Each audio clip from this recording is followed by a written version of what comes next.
Top quality और consistent performance के लिए सिर्फ सिल्वर पंप नाम याद रखना। ಕಳಪೆ ಕಾಮಗಾರಿ ಬಗ್ಗೆ ಹೊಸ ಯೋಜನೆಗಳ ಬಗ್ಗೆ ಎಲ್ಲ ಚರ್ಚೆ ಆಗ್ತಿತ್ತು, ಶಾಸಕರು ಹೇಳಬೇಕು.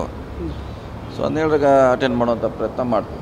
ಬಹುತೇಕ ಪದೇ ಪದೇ ಅದೇ ಗುತ್ತೇದಾರಗಳಿಗೆ ಕಾಮಗಾರಿಗಳನ್ನು ನೀಡ್ತಾರೆ ಅನ್ನುವಂಥ ಗಂಭೀರ ಆರೋಪ ರಾಯಚೂರು PWD ಇಲ್ಲ, ಅದನ್ನು ನಾವು ನಮ್ಮ ಕೈಯಲ್ಲಿ ಇರೋಲ್ಲ. ಟೆಂಡರ್ ಹಾಕ್ತಾರೆ, ಆನ್ಲೈನ್ ಮ್ಯಾಗ ಹಾಕ್ತಾರೆ.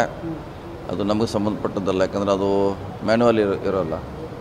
ಆನ್ಲೈನ್ ಹಾಕ್ತಾರೆ, ಯಾರು ಸಿಗ್ತೈತೆ ಅವ್ರಿಗೆ ಕಡಿಮೆ ದರ ಕೊಡ್ತೀವಿ, ಅಷ್ಟೇ ನಮ್ಮ ಡ್ಯೂಟಿ. ಸರ್, ರಾಜ್ಯ ರಾಜಕೀಯ ನೀವೇ ಹೇಳ್ಬೇಕು, ಏನು ನಡೀತದೆ ಸರ್ಕಾರ ನಡೆಸ್ತಾ ಇದ್ದೀವಿ. ಒಳ್ಳೆ ರೀತಿ ನಡೀತಾ ಇದೆ. ಎಲ್ಲ ಯೋಜನೆಗಳನ್ನು ಜಾರಿ ತರಲಿಕ್ಕೆ ಪ್ರಯತ್ನ ಮಾಡ್ತಾ ಇದ್ವಿ. ಡೆವಲಪ್ಮೆಂಟ್ ಕೂಡ ಮಾಡ್ತಾ ಇದ್ವಿ, ಎಷ್ಟು ನಮ್ಮ ಬಜೆಟ್ಗೆ ಅನುಗುಣವಾಗಿ. ಬಟ್ BJP ಶಾಸಕರೆಲ್ಲ ಹೇಳ್ತಾ ಇದ್ದಾರೆ ಅನುದಾನ ನೀಡಲ್ಲ. ಈಗಿನ ಸರ್ಕಾರ ಬಂದು 2 ವರ್ಷ ಆದರೂ ಕೂಡ ಹೇಳ್ತಾರೆ. ಅವ್ರಿಗೆ ಅದನ್ನು ಬಿಟ್ಟರೆ ಅವ್ರಿಗೆ ಹೇಳಲಿಕ್ಕೆ ಬೇರೆ ಏನಿಲ್ಲ. ಅವ್ರಿಗೆ ಅದನ್ನು ಬಿಟ್ಟರೆ ಹೇಳಲಿಕ್ಕೆ ಬೇರೆ ವಿಷಯ ಇಲ್ಲ. ಅದನ್ನು ಪದೇ ಪದೇ ಪ್ರಸ್ತಾಪ ಮಾಡ್ತಾನೆ ಇರ್ತಾರೆ. ಕಳಪೆ ಕಾಮಗಾರಿ ಬಗ್ಗೆ ಹೊಸ ಯೋಜನೆಗಳ ಬಗ್ಗೆ ಎಲ್ಲ ಚರ್ಚೆ ಆಗ್ತಿತ್ತು, ಶಾಸಕರು ಹೇಳಬೇಕು. ಸೊ 17ರ ಅಟೆಂಡ್ ಮಾಡುವಂಥ ಪ್ರಯತ್ನ ಮಾಡ್ತೀವಿ. ಬಹುತೇಕ ಪದೇ ಪದೇ ಅದೇ ಗುತ್ತೇದಾರಗಳಿಗೆ ಕಾಮಗಾರಿಗಳನ್ನು ನೀಡ್ತಾರೆ ಅನ್ನುವಂಥ ಗಂಭೀರ ಆರೋಪ ರಾಯಚೂರು PWD ಇಲ್ಲ, ಅದನ್ನು ನಾವು ನಮ್ಮ ಕೈಯಲ್ಲಿ ಇರೋಲ್ಲ. ಟೆಂಡರ್ ಹಾಕ್ತಾರೆ, ಆನ್ಲೈನ್ ಮ್ಯಾಗ ಹಾಕ್ತಾರೆ. ಅದು ನಮಗೆ ಸಂಬಂಧಪಟ್ಟದ್ದಲ್ಲ, ಯಾಕಂದರೆ ಅದು ಮ್ಯಾನ್ಯುವಲ್ ಇರೋಲ್ಲ.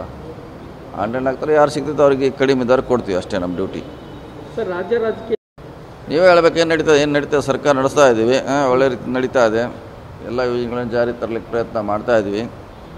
ಡೆವಲಪ್ಮೆಂಟ್ ಕೂಡ ಮಾಡ್ತಾ ಇದ್ವಿ, ಎಷ್ಟು ನಮ್ಮ ಬಜೆಟ್ಗೆ ಅನುಗುಣವಾಗಿ. ಬಟ್ BJP ಶಾಸಕರೆಲ್ಲ ಹೇಳ್ತಾ ಇದ್ದಾರೆ ಅನುದಾನ ನೀಡಲ್ಲ. ಈಗಿನ ಸರ್ಕಾರ ಬಂದು 2 ವರ್ಷ ಆದರೂ ಕೂಡ ಹೇಳ್ತಾರೆ. ಅವ್ರಿಗೆ ಅದನ್ನು ಬಿಟ್ಟರೆ ಅವ್ರಿಗೆ ಹೇಳಲಿಕ್ಕೆ ಬೇರೆ ಏನಿಲ್ಲ. ಅವ್ರಿಗೆ ಅದನ್ನು ಬಿಟ್ಟರೆ ಹೇಳಲಿಕ್ಕೆ ಬೇರೆ ವಿಷಯ ಇಲ್ಲ. ಅದನ್ನು ಪದೇ ಪದೇ ಪ್ರಸ್ತಾಪ ಮಾಡ್ತಾನೆ ಇರ್ತಾರೆ.